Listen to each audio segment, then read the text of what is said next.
Senator Jinggoy Estrada is temporarily leaving detention today, but this time for a court-approved medical procedure.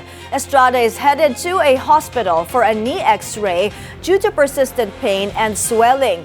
Kubuha tayo ng detalye mula kay Ryan Reloban. Ryan, ano ang update?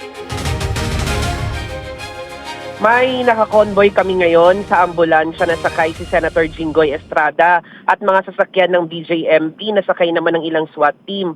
Mula sa New Quezon City Jail sa Payatas, Quezon City, patungo kami ngayon sa Cardinal Santos Medical Center sa San Juan City para sumailalim ang senador sa isang knee x-ray procedure.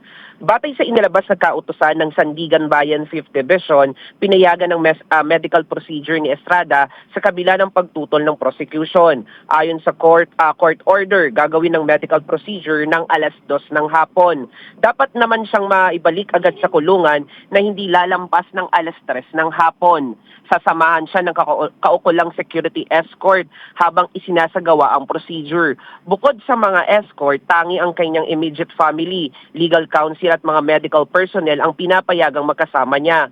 Mahigpit ding ipinagbabawal ang pagkuha ng litrato, video recording o anumang social media post kaugnay ng kanyang pagpapagamot. Si Estrada rin ang sasagot sa lahat ng hospital bill, medical fees, transportasyon at iba pang incidental expenses. Inatasan din ng korte ang jail warden na magsumite ng compliance report sa loob ng 3 araw matapos maibalik ang senador sa kulungan. Matatanda ang bago pa mang makulong si Estrada noong June 1, inulat na nakaranas na si Estrada ng joint effusion o pananakit ng magkabilang tuhod. Ayon sa mga ulat, lumala umanong kamakailan ang pananakit ng kanyang mga tuhod at nahirapan na siyang makalakad. Kaya inirekomenda ng kanyang doktor ang x-ray para malaman kung lubha na ang kanyang kondisyon.